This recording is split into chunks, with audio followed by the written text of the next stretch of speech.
Big 12 Media Days has come and gone. That means it is full steam ahead to the college football season. I'm Pete Mundo, HeartlandCollegeSports.com is, of course, where you find us. Make sure you are right now subscribed to us right here, whether it's on YouTube, the podcast, or, of course, on our radio show as well. Pete Fiutak does a great job, the publisher of college football news. You'll be reading his season previews, game previews once we get to that point, and team previews as well. Pete, let's just get your broad overview. You look at the Big 12, and what comes to your mind right away as we get set for the 2025 season? Fun. I mean, this is going to be a fun conference. I mean, because, look, it's not the Big Ten. It's not the SEC. You don't have the superpower programs. Nobody from this conference is winning the national title or anything. But look from top to bottom, and every team is interesting. I mean, whether it's, if Devin Dampier is great, Utah is going to be, this is going to be the Utah you thought you were getting last year. Arizona should be better. All of a sudden, UCF with Scott Frost trying to recapture the magic. Iowa State's very good again. Kansas State's really good again. Baylor's probably an under-the-radar team. The bottom feeders of like Cincinnati and Houston, which is struggling, they did a great job through the transfer portal. Texas Tech bought the transfer portal. And then that doesn't even include whatever's going to happen under Coach Prime. Hopefully, everything's all right with him, obviously. But every single team comes into the season with some sort of storyline that says, you know what, everything breaks the right way. We can be right in this thing. And obviously, I didn't even mention Arizona State, who's at the top of this whole thing. But it's just a fun conference for good overall, because it's going to be fun week in and week out, because every team can beat any other team. And the bad part about this is, though, you might only get one team in the playoff because you're probably your champion. Everyone else is going to be like 8-4. But still, conference-wise, it's going to be a blast. So, you mentioned there's not a national championship contender this year in the Big 12. I think most people would agree with that assessment. But when you look at this league, one thing they're lacking, and Brett Yormark talked about this at Big 12 Media Days this month, they've got to find, maybe blue blood is the wrong word, but they've got to find nationally competitive teams that become those teams year in, year out. If you were betting money on who those teams might be, who would it be? They ain't getting them. You can't. I mean, there's a reason why. Like, you're talking. Yeah, you're asking about who. When you lose in Oklahoma and Texas, you're losing the anchor tenants in the mall. I mean, at that point, you've lost the big box stores, and now you've just got the Lululemons and other like little ones around. So the problem is it's college football. And, college basketball, you only need a couple guys, and all of a sudden you have Baylor of a few years ago, or Houston of this year, or, Kansas of any other year. Football is a different animal, and over the 150 plus years of college football, there's only like 5 schools that won all the national champions, like Princeton, Yale, Michigan way back then, and then Alabama and Ohio State now. You don't have, unless it's something really quirky, with a team that gets a really basic schedule, like Georgia Tech, I believe it was 90 or 91, or 84 BYU, or some sort of crazy outlier break. You don't get, TCU can get to the national championship, but then they run into a brick wall. So you're never going to see like a Boise State make a Cinderella run, because football is not basketball. You can't get hot from 3. For a couple of games and get into the Sweet 16. So it's going to be tough, and you can't just go buy one of these programs. Now, with that said, with the new era of NIL, where if you have some crazy booster who's like, I'm 94 years old and I've never seen a winner in my life, and my kids annoy me, so I'm just going to give all the money to this football program. You got a shot now. Look again, Texas Tech being the one. I was going to say, Texas Tech is out there saying, hey, our hands are up. What about us? Cody Campbell's not, he's like 40, 50 something years old too. It would be great. I mean, because, look at Texas Tech, and, you think, oh, Texas Tech, it's, good. They haven't won anything.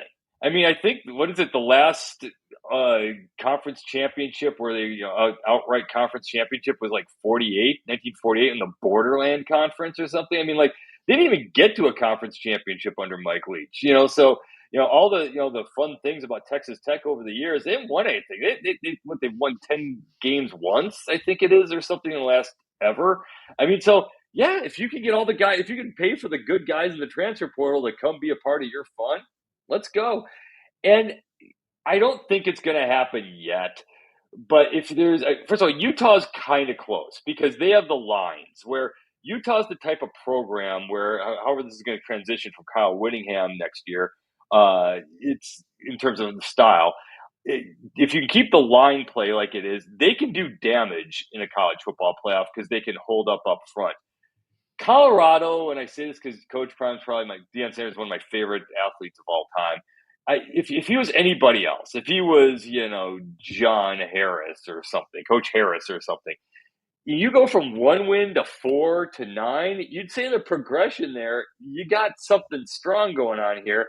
Problem is that program's the all frosting no cake with the transfers, but that's a program that, okay, maybe if they connect on the right things, they could get through a tournament and win a couple games. I'm thinking too, when you buy stock in a program and you're looking at young alumni bases, Arizona State, UCF, I mean, huge enrollments, but they're just young universities. Once again, I'm not saying they're Michigan. I'm not saying they're Alabama. But are these programs that if you look 10, 20, 30 years down the line, based on geography and size, they can be in a much more prominent spot than they are today? I remember Oregon. Look, I mean, Yeah. Oregon in 1993-ish was nothing. I mean, and all of a sudden they kind of kicked it all in. Look, I went to Wisconsin. I was there 88 to 93. They didn't go to an NCAA tournament or a bowl game the entire time I was there. They had Alvarez, and the year after I left, they went to the Rose Bowls. You're talking about a program that was, literally, I just joking around this the other day with a friend of mine. When I was there in 1988, Denny Sheridan had his power rankings out of all 124 programs, and Wisconsin was 127th because they were below a couple of D1 AA teams. And look what they became. So that in the expansion helped in that way, like you said, because once Texas and Oklahoma left, before you got the Pac-12 schools and before you kind of raided the AAC closet a little bit, you had a lot of a lot of little brothers there, a lot of states in there. You had you didn't have Iowa, you had Iowa State. You had Oklahoma. You didn't have Oklahoma after that point. You had Oklahoma State. And on and on and on. So you want one of these programs to hit the right buttons on the right days. But again, the problem now is can they not just get into the college football playoff, but can you get by Ohio State, then Georgia, then whoever else is after that? No, that's a good point. That's a very good point. So that's obviously what the Big 12 is moving towards. Now, last year, we saw the Big 12 standings basically upside down. Arizona State picked last. They win the whole deal. BYU, Colorado picked at the bottom as well. I don't think that's going to happen this year. I really think the bottom feeders are probably going to be the bottom feeders, the Cincinnati, West Virginia, maybe Houston's in that conversation as well, Oklahoma State. Do you see a way that we are as off? I say we, the media, people that talk about this, are we going to be as off in the Big 12 as we were last year, or do you not see that happening? I mean, if only there was a preseason conference poll to know how the media people think about that. I can't believe they wussed out on that. I mean, just get a poll already. It's like, oh no, we're going to be screwed because Arizona State suffered last year. No, it's fine. You're right. I mean, again, every school is like, does the Rich Rodriguez offense work right away? If it does, when it kind of did at Jacksonville State when he pulled up to the big leagues, if that works right away at West Virginia, they're a player. If it doesn't work, you're right. They're kind of at the bottom. I don't know Mike Gundy's always somehow making magic with the teams he had. Last year was all about the injuries with them. This year, they just don't have the guys, it looks like. They didn't do a whole lot in the transfer portal to make things a lot better. Doesn't look like they're far stronger than they were last year. But again, the good and the bad of last season was with all the injuries, you had a lot of other guys who got playing time.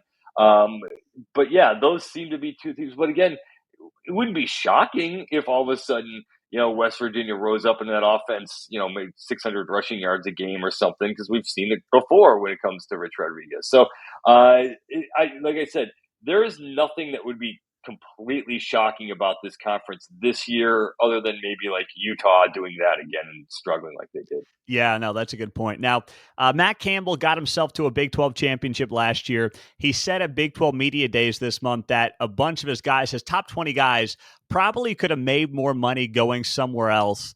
Knowing this landscape as you do, how unique is what Matt Campbell has built there in Ames? It's always Yes, first of all, it's amazing. I mean, because you had to talk about infrastructure and what you had to work with. They did not have the facilities of top programs. They did not have, and all of a sudden they've changed that around a lot, and they've been able to prove, and they've been able to put together great teams that great running backs, great rushing attacks, and great defenses, and plus they've been able to keep Campbell around. I mean, so that's now Iowa State. There's another program that and talk to the early 1990s, they were doing backflips because they weren't going to have a losing season. And Yeah. then now all of a sudden, you have a program that, is it true? Iowa State's never won a conference championship. I think that's the fun fact with them. They were that close, Yeah. but they were knocking on the door. They were this Yep. close to getting into the college football playoff last year, and they're good enough to get back.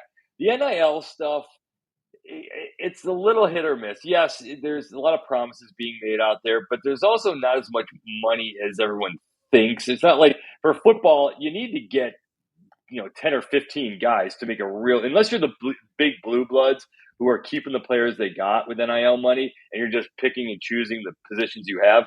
To lose Iowa State guys would be kind of difficult, but at the same stretch, yeah, if they're able to stay around there and they like the campus and they actually want to be college students and all that, it's kind of a cool deal that they got.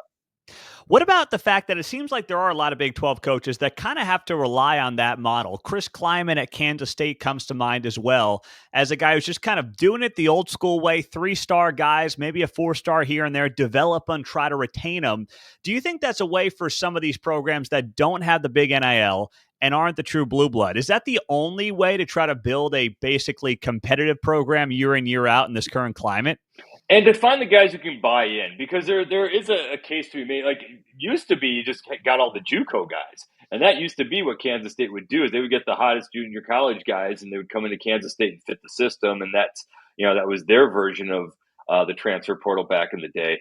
But you also is something to be said for having guys who can build through the system, who are just good enough to play for Kansas State, but not so good that they can play for Ohio State. Because you saw last year, if you have a guy who's good enough to play for Ohio State, he's going to be their starting quarterback and take them to a national title. So if you can have just enough guys who maybe you get more money somewhere else, but you're not going to necessarily get a lot better offers to play at bigger time schools at Kansas State. You can win a Big 12 championship there. You can go to the college football playoff from Kansas State. That is a program that should be in the mix for the Big 12 championship. And it helps you kind of build up the experience. You don't have all these one and done guys. They're just guys coming in from outside. And, so there is something to be said for having a coherent team with guys who've been playing together long enough where they know what they're doing, especially on the lines. Pete Fiutak is here. Collegefootballnews.com is where you find him doing absolutely outstanding work. We appreciate him joining us on HeartlandCollegeSports.com. So, Pete, as we look then at the biggest star in college football, is it Deion Sanders or is there somebody else? Is there an actual player? Arch, I guess it is the year of Arch. Like, Coach Pry, he's obviously the biggest draw, and but I don't know if they're going to be as interesting this year because they don't have Shedeur, they don't have Travis Hunter. So part of the allure of Deion was how much fun some of those other guys were, and they don't necessarily have that there at Colorado anymore. And plus, if they don't win right away, if they don't win 9 games, they're not in the mix for things. Then that's going to be tough to keep that same sort of star power. But right now, you're right. It's you kind of speak to the big storyline all across the college football landscape. Is ask any sort of average college football fan right now. Give me the start. Who's the starting quarterback for Ohio State, Alabama, Georgia, Oregon, Notre Dame, Michigan? I mean, like all the top teams have either didn't get a Will Howard from the transfer portal, or maybe they did get a Carson Beck if you're Miami.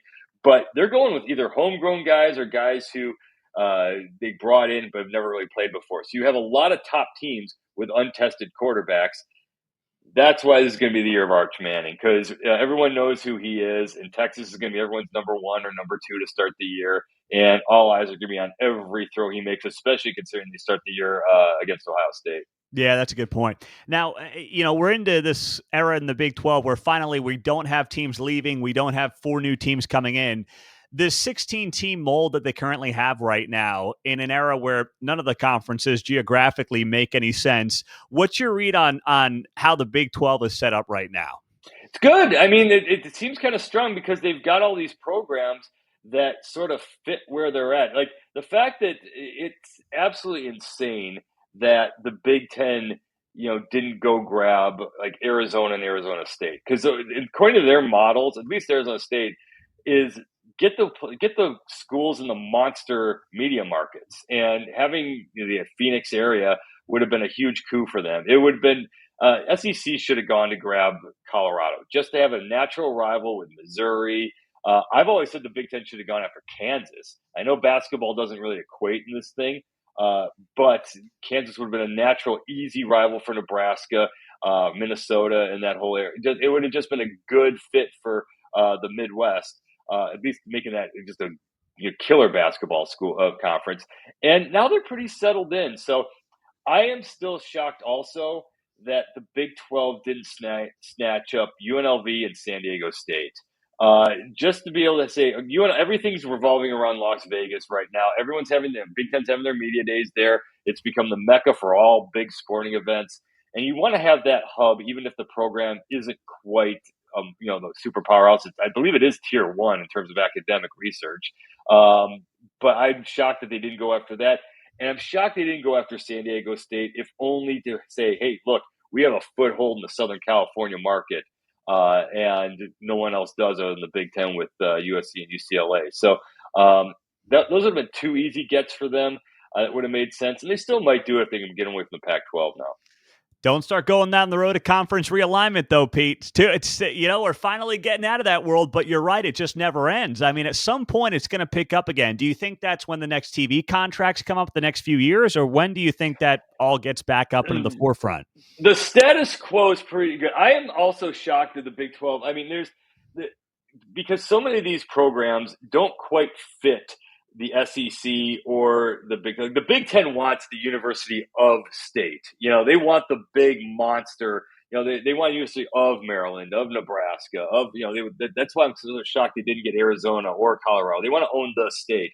I'm sort of stunned that you mentioned UCF before, that South Florida hasn't been taken, because that is an easy natural rival for UCF at the I-4 corridor. And you have the Tampa market, and you have a bigger foothold in that footprint in that recruiting area. I can see not going Memphis, even though it would be a fit. I can see not going Tulane, smaller school, doesn't necessarily fit. But I'm shocked that USF, monster school. I know it's kind of a commuter school, but it can change quickly. Pro town, big market. That seems like it's a fit for the Big 12. There you go. Pete Fiutak, College Football News, is here on the show. So, Pete, when you look at the Big 12, 2 new coaches in, is there a coach right now you look at, or a couple of coaches where you say, these guys got to win this year, whether it's Scott Satterfield at Cincinnati or even Dave Aranda closed last year strong? Where do you see the hot seat right now in the Big 12? Yeah, I love this Baylor team, so I don't think it's going to be Aranda. You can see why Satterfield, if he has a bad year, that they would say, okay, hey, look, we got to get this Big 12 thing going already. Maybe take Luke Fickell back. But I want to see Brent Brennan at Arizona. I mean, he was kind of that always. He did miracles at San Jose State, which is one of the hardest programs to win at. And so the thought was, okay, this guy is just a coach who knows what he's doing, and he's inheriting this great team coming in here from Jed Fish. And nothing worked. I mean, just last year, that defense, you can kind of tell right away against New Mexico, like, uh-oh, there's an issue here. And they just didn't have it right out of the gate. So I don't think he gets fired. But in terms of just needing to have a really big season, just to push ahead, because you have the combination of bad year last year, they're in the Big 12 now, and Arizona State's awesome, and they got one of the hottest coaches in college football. Kind of bad things for the alumni base at Arizona right now if you're not starting to win. Yeah. Now, I don't know. Was that tongue-in-cheek as a Wisconsin guy with Luke Fickell? What's the story up there?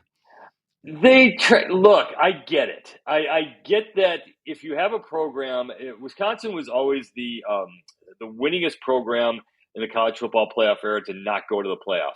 They were always very good, but hit a hard ceiling. So I get the idea that you had to try to tweak something, because they're never going to be able to compete talent-wise with the Ohio States and Michigans and Penn States. They just don't get the same kind of talent. But they went away from what got them there in the first place, which was, get 900-pound offensive linemen for great running backs and just keep running, control the clock, control the defense, do everything right. And it happened year after year after year, and now they don't play defense, they don't run the ball, and They don't have enough elements for the passing game. And then the bigger problem is, look at Wisconsin's schedule. They're the one school dumb enough to actually schedule non-conference games. They had to go to Alabama this year. I mean, that's on top of that. Good luck finding, for any other program, good luck finding 4 wins on that schedule, because they play everybody tough this year.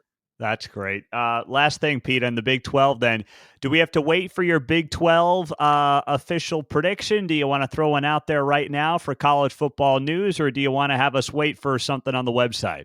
No, all of the above, of course. I think I get it's Utah. I mean, if the problem with Utah is Cam Rising is, well, good now. He's not around anymore because he kind of held them hostage for the last 3 Yes. years because unfortunate injuries. I mean, it's bad luck.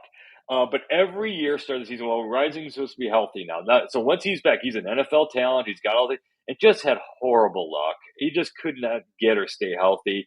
But they kind of held him back because they did not get solid quarterback play. And everyone just loaded up against that great running game, as great as it is. The defense couldn't hold up, and a bunch of bad luck moments. If Devin Dampier is going to throw a bunch of interceptions, but with the offensive style they're going to be more explosive, and they've got the guys on the fronts. I think Utah should be the team we were waiting for, just because they got the quarterback now. There you go. Pete Fiutak. Read them all off season, collegefootballnews.com. And then, of course, in season game previews. They'll have it all covered for you. collegefootballnews.com. Pete, we appreciate you being here, my man. Thanks for having me on. You bet. I'm Pete Mundo. We're Heartland College Sports. Find us on the website, of course, covering the Big 12. And make sure you are subscribed right now to the channel or on the podcast, where you can leave that 5-star rating and review.